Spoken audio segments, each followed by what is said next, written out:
Hello दोस्तों, कैसे आप सभी। आई होप कि आप लोग अच्छे होंगे। तो दोस्तों, आज की सीरीज में हम लोग 21 जनवरी 2022 को जो आपका सीटेट का एग्जाम हुआ था उसमें हिंदी पेडागोजी के जो क्वेश्चन पूछे गए थे उन क्वेश्चन को सॉल्व करेंगे। और दोस्तों, ये आपका लास्ट शिफ्ट था, यानी अगले साल जो आपका सीटेट का एग्जाम हुआ था दिसंबर 2021 और जनवरी 2022 में, तो सारे शिफ्टों के पेपर मैंने सॉल्व करवा दिए हैं। आज ये लास्ट है जो पेडागोजी हम करेंगे 15 नंबर की। तो दोस्तों, आज ये कंप्लीट हो जाएगा आपका। और इसके बाद से आपके जो यानी जनवरी 2023 में जो क्वेश्चन जिस तरह के पूछे जा रहे हैं उन क्वेश्चन को मैं लाऊंगी। तो नेक्स्ट सीरीज आप लोग देखते रहना। इस क्वेश्चन को स्टार्ट करते हैं हम लोग। पहला क्वेश्चन है, सभी बच्चे उन गतिविधियों द्वारा अभिप्रेरित होते हैं। ऑप्शन फर्स्ट है जिनकी योजना वयस्क द्वारा बनाई जाती है। सेकंड है जिनकी योजना बच्चों द्वारा बनाई जाती है। थर्ड है जो बच्चों के लिए अर्थपूर्ण होती है। फोर्थ है जो अध्यापकों के लिए अर्थपूर्ण होती है। तो दोस्तों, क्वेश्चन फर्स्ट का आंसर आप लोग करिए। सभी बच्चे उन गतिविधियों द्वारा अभिप्रेरित होते हैं। फर्स्ट है जिनकी योजना वयस्क द्वारा बनाई जाती है। सेकंड है जिनकी योजना बच्चों द्वारा बनाई जाती है। थर्ड है जो बच्चों के लिए अर्थपूर्ण होती है।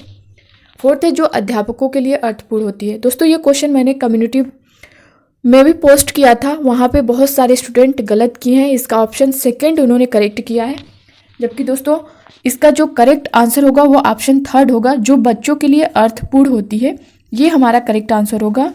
और वहाँ पर बहुत सारे बच्चों ने सेकंड को करेक्ट किया है, तो वो आपका गलत होगा दोस्तों। ऑप्शन थर्ड आपका करेक्ट है। ध्यान से इसको देखिएगा। नेक्स्ट क्वेश्चन देखेंगे हम लोग। प्राथमिक स्तर पर किसी गतिविधि या किसी खेल के लिए अनुदेशन दिया जाना चाहिए। फर्स्ट है बच्चों की घर की भाषा या मातृभाषा में। सेकंड है द्वितीय भाषा या अंग्रेजी में। थर्ड है विद्यालय की भाषा या राज्य की भाषा में। फोर्थ है शिक्षक की भाषा या अनुदेशन के माध्यम में। तो दोस्तों, इसका आंसर आप लोग करिए क्वेश्चन नंबर सेकंड का। प्राथमिक स्तर पर किसी गतिविधि या किसी खेल के लिए अनुदेशन दिया जाना चाहिए।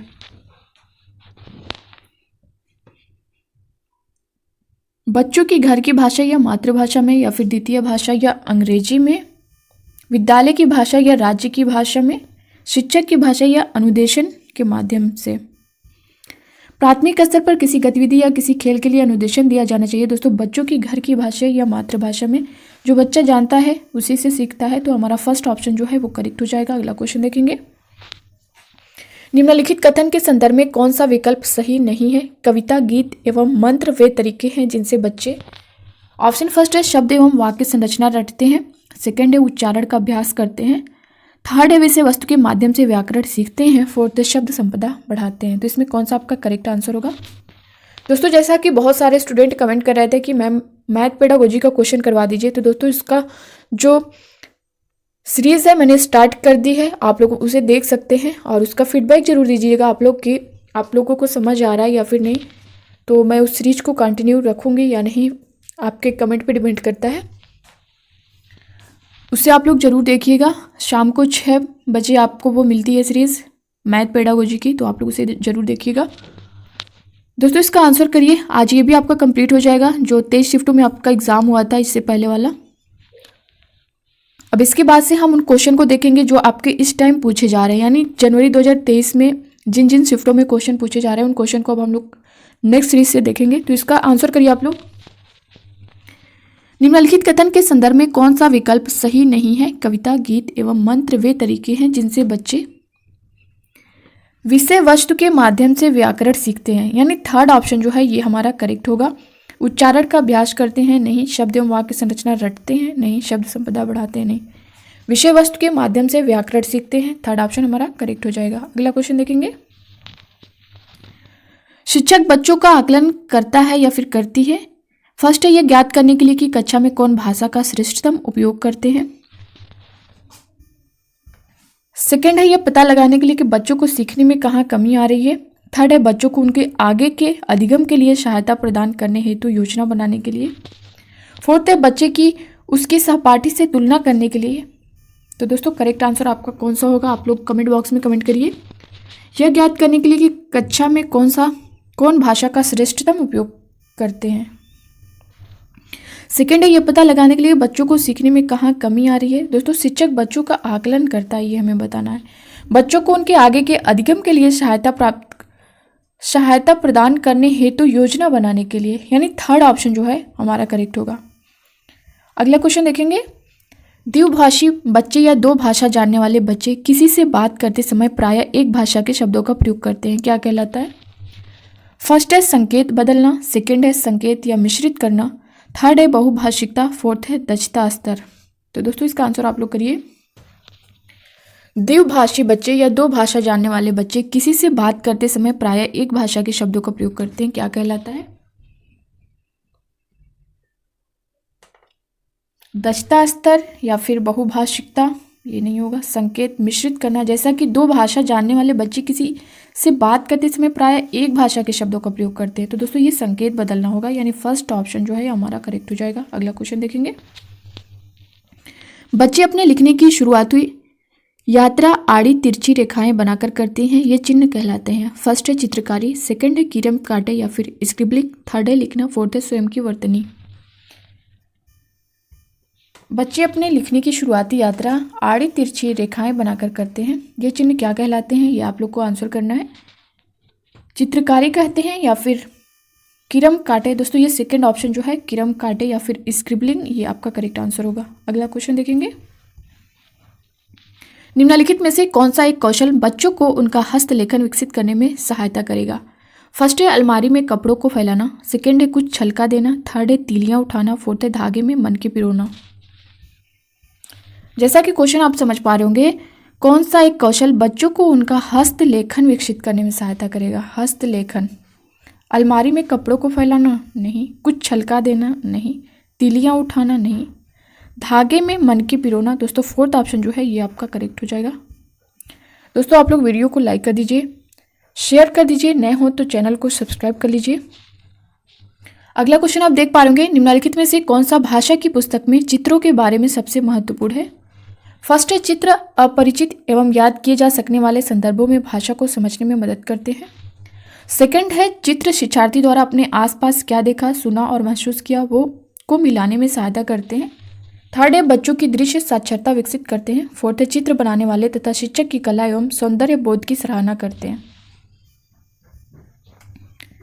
कौन सा भाषा की पुस्तक में चित्रों के बारे में सबसे महत्वपूर्ण है, ये हमें बताना है। चित्र बनाने वाले तथा शिक्षक की कला एवं सौंदर्य बोध की सराहना करते हैं, नहीं। थर्ड है बच्चों की दृश्य साक्षरता विकसित करते हैं, ये भी नहीं होगा। चित्र शिक्षार्थी द्वारा अपने आसपास क्या देखा, सुना और महसूस किया को मिलाने में सहायता करते हैं, नहीं। चित्र अपरिचित एवं याद किए जा सकने वाले संदर्भों में भाषा को समझने में मदद करते हैं। फर्स्ट ऑप्शन जो है ये आपका सबसे बेस्ट आंसर होगा, यानी सबसे महत्वपूर्ण होगा, फर्स्ट ऑप्शन करेक्ट हो जाएगा। अगला क्वेश्चन देखेंगे। कहानियां बच्चों को भाषा अधिगम का आनंद लेने तथा उनमें विकसित करने के लिए प्रोत्साहित करती हैं, क्या विकसित करने के लिए? ऑप्शन फर्स्ट है साहित्य की सराहना बोध, सेकंड है भाषा के रूपों को, थर्ड है जीवन कौशल, फोर्थ है गत्यात्मक कौशल। तो दोस्तों इसका करेक्ट आंसर क्या होगा, आप लोग आंसर करिए। गत्यात्मक कौशल होगा, नहीं। जीवन कौशल नहीं, भाषा के रूपों को नहीं। दोस्तों साहित्य की सराहना बोध को विकसित करने के लिए प्रोत्साहित करती है, तो ऑप्शन फर्स्ट जो है ये हमारा करेक्ट हो जाएगा। अगला क्वेश्चन देखेंगे। बच्चों में भाषा जैविक रूप से उपस्थित होती है तथा वह भाषा बच्चों में ठीक उसी तरह से विकसित होती है जैसे कि अन्य जैविक कार्य, यह कथन किसने कहा? फर्स्ट है बीएफ स्किनर, सेकंड है नॉम चॉम्स्की, थर्ड है लेव वाइगोस्की, फोर्थ है जीन प्याजे। तो दोस्तों इसका आंसर आप लोग करिए। बच्चों में भाषा जैविक रूप से उपस्थित होती है तथा वह भाषा बच्चों में ठीक उसी तरह से विकसित होती है जैसे कि अन्य जैविक कार्य, यह कथन किसने कहा? दोस्तों इंपॉर्टेंट है, तो दोस्तों ये किसने कहा? नॉम चॉम्स्की ने। सेकंड ऑप्शन जो है ये हमारा करेक्ट हो जाएगा। नेक्स्ट क्वेश्चन देखेंगे। प्रभावी रूप से व्याकरण पढ़ाने के बारे में निम्नलिखित में से कौन सा एक सही नहीं है? इनमें से कौन सा एक सही नहीं है ये हमें बताना है। फर्स्ट है वास्तविक संप्रेषण के रूप में प्रस्तुत करना, सेकंड है संदर्भों के अनुसार व्याकरण के प्रासंगिक नियम बताना, थर्ड है वास्तविक जीवन में संप्रेषण के समान अभ्यास करने के अवसर देना, फोर्थ है नियमों को रट कर तथा अभ्यास करके व्याकरण सीखना। दोस्तों जैसा कि क्वेश्चन में क्या दिया है, सही नहीं है ये हमें बताना है। वास्तविक संप्रेषण के रूप में प्रस्तुत करना ये तो सही है, संदर्भों के अनुसार व्याकरण के प्रासंगिक नियम बताना ये भी हमारा करेक्ट है, वास्तविक जीवन में संप्रेषण के समान अभ्यास करने के अवसर देना ये भी हमारा करेक्ट है। तो हमें नहीं बताना है दोस्तों, नियमों को रट कर तथा अभ्यास करके व्याकरण सीखना ये नहीं होगा, यानी यही ऑप्शन हमारा करेक्ट हो जाएगा, ऑप्शन फोर्थ। अगला क्वेश्चन देखेंगे। निम्नलिखित में से किस पर साक्षरता अर्जित करने में कुशलता होनी चाहिए? फर्स्ट है ध्वनि विज्ञान संबंधी जागरूकता एवं प्रवाहता। सेकंड है दृश्य शब्दावली एवं प्रतिमान पहचान। थर्ड है अर्थापन करना एवं भाषा की समझ। फोर्थ है शुद्धता एवं ध्वनि विज्ञान संबंधी समझ। तो दोस्तों इसका आंसर आप लोग करिए। निम्नलिखित में से किस पर साक्षरता अर्जित करने में कुशलता होनी चाहिए? अर्थापन करना एवं भाषा की समझ। साक्षरता अर्जित करने में कुशलता इससे होनी चाहिए, अर्थापन करना एवं भाषा की समझ। दोस्तों ये थर्ड ऑप्शन जो है ये आपका करेक्ट होगा। अगला क्वेश्चन देखेंगे। शिक्षा में भाषा अधिगम की प्रक्रिया को बढ़ावा देने के लिए तकनीकी या फिर प्रौद्योगिकी का प्रयोग करना क्या कहलाता है? ऑप्शन फर्स्ट है आईटी, सेकंड है आईटीसी, थर्ड है सूचनात्मक प्रौद्योगिकी, फोर्थ है संप्रेषण प्रौद्योगिकी। तो दोस्तों इसका आंसर आप लोग करिए। क्वेश्चन नंबर 13 का आंसर करिए कमेंट बॉक्स में फटाफट। शिक्षा में भाषा अधिगम की प्रक्रिया को बढ़ावा देने के लिए तकनीकी का प्रयोग करना क्या कहलाता है? दोस्तों ये आईटीसी कहलाता है, यानी सेकंड ऑप्शन जो है ये हमारा करेक्ट हो जाएगा। अगला क्वेश्चन देखेंगे। विद्यार्थियों के अधिगम के आकलन के लिए उपयोग की जाने वाली स्कोरिंग मार्गदर्शिका को करते हैं। ऑप्शन फर्स्ट है रूब्रिक, सेकंड है जांच सूची, थर्ड है अनुसूची या विस्तृत सूची, फोर्थ है क्रम निर्धारण मापनी। दोस्तों ये क्वेश्चन आपका रिपीट हुआ है। जैसा कि मैंने बताया है कि जो क्वेश्चन आता है आप उन क्वेश्चन पर ध्यान दिया करिए, क्योंकि वो कई शिफ्टों में रिपीट किया जाता है। इससे पहले कि यानी 17 जनवरी 2022 को ये क्वेश्चन पूछा गया, उसके बाद 21 जनवरी को भी वही क्वेश्चन सेम पूछा गया है। इसमें बहुत सारे क्वेश्चन मैच करते हुए मिले हैं, तो आप क्वेश्चन पर ध्यान दिया करिए। आज तो ये आपका कंप्लीट हो जाएगा। प्रीवियस ईयर जितने भी क्वेश्चन थे मैंने सॉल्व करवा दिए हैं। अब जिस टॉपिक से क्वेश्चन आपका पूछ रहा है उन क्वेश्चन को हम लोग सॉल्व करेंगे डेली, जो आपका पूछेगा पेपर में। और दोस्तों इतना क्वेश्चन सॉल्व करने पर मुझे नहीं लगता है कि आपका कहीं भी कुछ चूकना चाहिए, क्योंकि हर एक क्वेश्चन को मैंने टच किया है जहाँ जहाँ से क्वेश्चन पूछता है। अगर इस सारी सीरीज को आप लोग देख लेंगे तो मुझे नहीं लगता है कि आप कहीं भी कन्फ्यूज़न में होंगे, क्योंकि जहाँ से जिस तरह का क्वेश्चन बार बार रिपीट होता है पूछता है, मैंने उन क्वेश्चन को सॉल्व करवा दिया है। और अब से जो भी 2023 में यानी जनवरी 2023 में जो आपका एग्ज़ाम हो रहा है, यहाँ पे किस किस टॉपिक से क्वेश्चन आ रहे हैं मैंने बताया ही है आपको। और जिस टॉपिक से आ भी रहे हैं मैं उस टॉपिक से रिलेटेड जितने भी क्वेश्चन बन सकते हैं मैं आपको दे दूंगी। तो इसका आंसर आप लोग करिए। विद्यार्थियों के अधिगम के आकलन के लिए उपयोग की जाने वाली स्कोरिंग मार्गदर्शिका को करते हैं क्या? ऑप्शन फर्स्ट है रूब्रिक्स। दोस्तों ये आपका करेक्ट आंसर होगा। दोस्तों मैथ पेडागोजी का भी सीरीज मैंने दिया है, उसको भी आप लोग देख लीजिएगा और अपना फीडबैक ज़रूर दीजिएगा।